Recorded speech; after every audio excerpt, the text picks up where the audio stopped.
ہم بڑے کام کھول کے کرتے ہیں، بالکل کھل کے تگڑے. سویرے الیکشن آ جائیں تو سارے کھل جائیں گے سب. آپ دیکھنا کیا کمال ہوتا ہے، کرسیاں لگ جائیں گی، جلیبیاں نکلنے لگیں گی، بیٹھک کھول جائے گی، جلوس نکلنے لگیں گے، جناب اشتہار چھپ جائیں گے، سارا کچھ ہوگا. اور جس کے 5 سال ہم نعرے لگائیں گے جس کینڈیڈیٹ کے، اس کا کوئی پتہ نہیں، اس کا کوئی پتہ نہیں کہ ہم کسی اور جماعت کے ساتھ اس کا نام جوڑ رہے تھے، اس کا کوئی پتہ نہیں. وہ 1.5 سال کے بعد ہمیں کہیں نہیں پروگرام بدل گیا. اور خدا کے بندو بڑے کام دنیا داری کے کھل کے کرتے ہو اور پھر ان میں گھاٹا بھی کھاتے ہو، ان میں نقصان بھی اٹھاتے ہو. ایک نعرہ ہے رسول پاک کے نام، اس میں کبھی انسان کو کمزوری نہیں ہوتی. وہ ایک دن شروع کرے اور ساری زندگی پہ لگائے تو وہ نعرہ تازگی ہی عطا کرتا ہے، روحانیت میں اضافہ کرتا ہے. اعزاز کے ساتھ حضور کا ذکر پاک کریں، لیکن مقصد کو بھی سمجھیں، مقاصد کو بھی سمجھے. محبوب تشریف کیوں لائے؟ قرآن مجید نے کہا لِتُؤْمِنُوا بِاللَّهِ وَرَسُولِهِ، تاکہ تم اللہ اور اس کے رسول پر ایمان لاؤ. ایمان کا معنی کیا ہے؟ اقرار باللسان و تصدیق بالقلب. تو اعلان کرے اپنی زبان سے کہ جو جو رسول پاک لے کے آئے ہیں مجھے سارا ہی قبول ہے، اور جب تو اس کا اعلان کرے تو تیرا دل اس کی تصدیق بھی کرے کہ بالکل جو جو حضور نے میرے حق میں فیصلے کیے ہیں وہ سارے مجھے قبول ہیں. نبی پاک صلی اللہ تعالی علیہ وآلہ وسلم، لوگ جو حضور کے پاس موجود تھے نا، حضور علیہ السلام نے جو انہوں دعوت دی تھی نا، تو وہ دعوت، آج تو اللہ کا فضل ہے، ہم نماز شروع کریں سارے تعریف کرتے ہیں، آپ داڑھی رکھ لیں سارے کہتے ہیں تو نورانی چہرہ ہو گیا تیرا، آپ عمرہ حج کرنے جائیں تو لوگ مبارک دیتے ہیں. اب تو دین پر عمل کرنے سے پھول برستے ہیں. لیکن حضور کے صحابہ جب نبی کریم علیہ السلام کی غلامی میں آتے تھے نا، ایمان قبول کرتے تھے تو انہیں گھوڑے کھانے پڑتے تھے. ان کا پورا خاندان ان کی مخالفت کرتا تھا. مخالفت یہ تقریر نہیں ہے، یہ جذبات ان کو سمجھے. اس مخالفت میں وہ بھلا ڈٹ کیوں جاتے تھے؟ وہ اس لیے ڈٹ جاتے تھے کہ جو وہ کہہ رہے ہوتے تھے وہ بھی دیانتداری سے، اور جو وہ بول رہے ہوتے تھے اس سے بڑھ کر ان کا دل ان کی بات کی تصدیق کر رہا ہوتا تھا. انہوں نے حضور کو مانا تو پھر انہوں نے مانا، ایک ایک لفظ مانا، ایک ایک حرف مانا، نبی پاک کا ایک ایک فیصلہ مانا. ہم بھی مانتے ہیں، ہم بھی مانتے ہیں، برکت والی ساری چیزیں مانتے ہیں. حکومت سے کہا جاتا ہے سود کا نظام ختم کرو، وہ کہتے ہیں ہم نے بورڈ بٹھا لیا ہے، بات کرنے لگے، نظریاتی کونسل والوں کو بلایا ہے، فلانا کام کر. او خدا کے بندے، سود حرام ہے، اس کے لیے بورڈ بٹھانے کی ضرورت ہی کوئی نہیں. بورڈ کیوں بٹھانا ہے؟ کوئی نئی گنجائش نکلنے والی ہے؟ جو چیزیں طے ہیں وہ بہرحال اب تو ماننے کی ضرورت ہے. آگے بڑھے، مانے. ایمان کی مضبوطی، حضور جو کہہ دے، جو فرما دے. کچھ لوگوں کے بارے میں بندہ طے کر لیتا ہے کہ یہ بندہ میرے حق میں غلط نہیں بول سکتا، طے کر لیتا ہے. ہم نے کچھ لوگوں کے بارے میں طے کیا ہوتا ہے یہ میرا خیر خواہ ہے، یہ کبھی میرے حق میں کوئی غلط فیصلہ. ادھر دیکھو میری طرف، ماں بیٹے کے حق میں کبھی غلط فیصلہ کرتی؟ باپ غلط فیصلہ کرتا ہے؟ تو ماں باپ تو کچھ بھی نہیں، رسول پاک تو سب سے بڑھ کر پیار کرنے والا. حضور علیہ السلام کی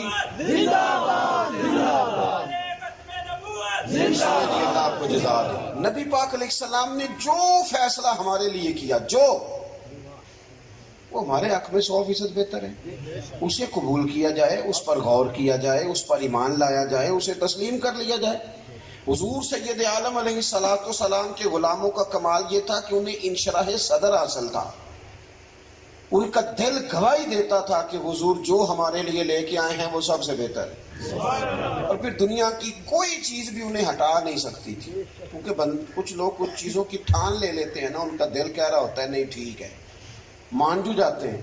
نہیں، ابھی بھی آپ کو میں سمجھا نہیں پا رہا، ابھی بھی آپ سمجھ رہے ہیں ایک مولانا صاحب تقریر کرنے آئے ہوئے، انہوں نے آدھا گھنٹہ لانا ہے. آپ نا میری بات پر غور کریں. بعضوں کا تقریر ہوتی ہے اور بعضوں کا جذبات کا اظہار ہوتا ہے. مجھے کافی سارے شعر آتے ہیں، میں آپ کو سنا سکتا ہوں. مجھے وہ تقریر بھی آتی ہے جس میں آپ بڑے تگڑے تگڑے نعرے لگائیں گے، آتی ہے مجھے. پر چلو اثر کرے نہ کرے سن تو لے میری فریاد. کوئی بات کرنا اس پر غور تو کریں اور بڑی سوچ سمجھ کے کر رہا ہوں. آپ توجہ کریں کیا کہہ رہا ہوں. جب ان شرائط دیکھو یہ پانی پڑا یہاں, کوئی نہیں تو دیکھ رہا, میں نے دیکھ لیا اس میں سے چھپکلی ہو کے گزری ہے. صرف ایک مثال سمجھانے کے لیے دے رہا ہوں. اب میں باقیوں سے کہتا ہوں اس کے قریب نہ جانا, وہ کہتے نہیں ہم تو جائیں گے. میں سب کو سمجھاتا ہوں کہ میں نے دیکھا اس میں سے چھپکلی ہو کے. بہت سارے بندے کہتے ہیں نہیں ہم نے نہیں دیکھا, وہ بات ماننے کو تیار نہیں ہوتے.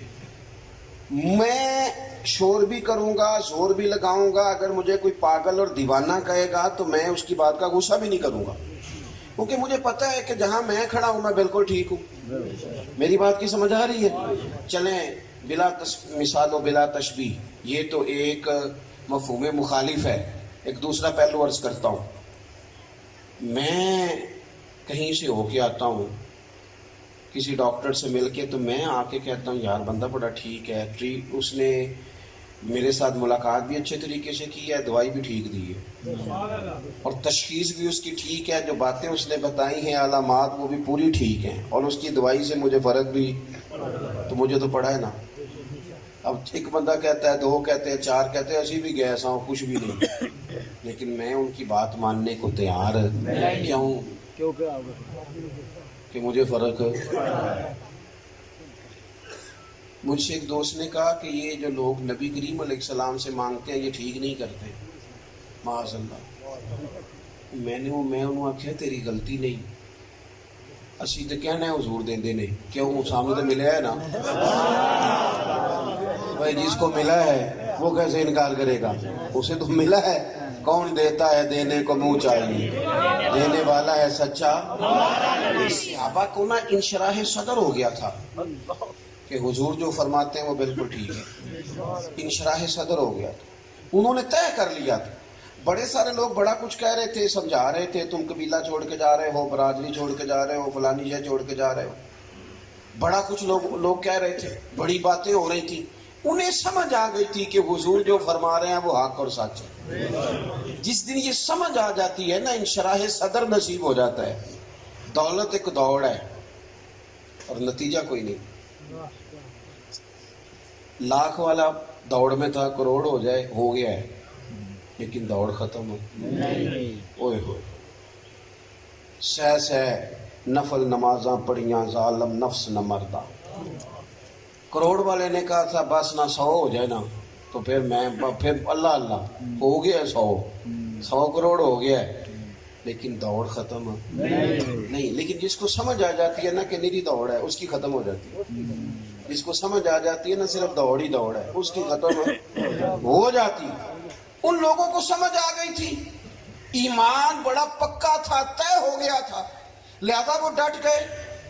یہ دین پر عمل کرنے سے پھول آج ملتے ہیں, یہ داد اور امداد آج ملتی ہے. اس وقت یہ حال ہوتا تھا کہ جو دین پہ عمل کرتا تھا پتھر کھاتا تھا, مار کھاتا تھا, برادری چھوڑ دیتی تھی. لیکن چونکہ ان کے دل میں بات تھی کہ حضور جو فرماتے ہیں حق اور سچ ہے, تو انقلاب آ جائے. حضرت سعد بن ابی وقاص رضی اللہ تعالیٰ عنہ نے کلمہ پڑھ لیا, ان کی والدہ احتجاج پہ بیٹھ گئی. یہ میں نے کتاب میں پڑھی, میں نے آپ کو سنا دی بات, سوکھا کام ہے, لیکن اماں کسی کے خلاف احتجاج کرے تو مصیبت بن جاتی ہے. ہاں ساری زندگی کی عزت داؤ پہ لگ جاتی ہے ایک لمحے کے لیے. اماں کسی سے کہہ دے کہ میرا نافرمان ہے, ساری ڈگریاں فیل, ساری وزاداری گئی, سارا سیانا پن مٹی میں مل گیا, جس کی اماں ہی کہہ رہی ہے بندہ نہیں ٹھیک. حضرت سعد اپنی ماں کا احترام بھی بڑا کرتے تھے.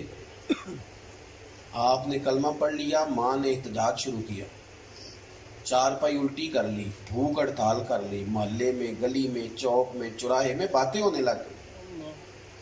حد ہو گئی ہے. سعد کی ماں احتجاج پہ اور سعد ہیں وہ کلمہ چھوڑ نہیں رہے.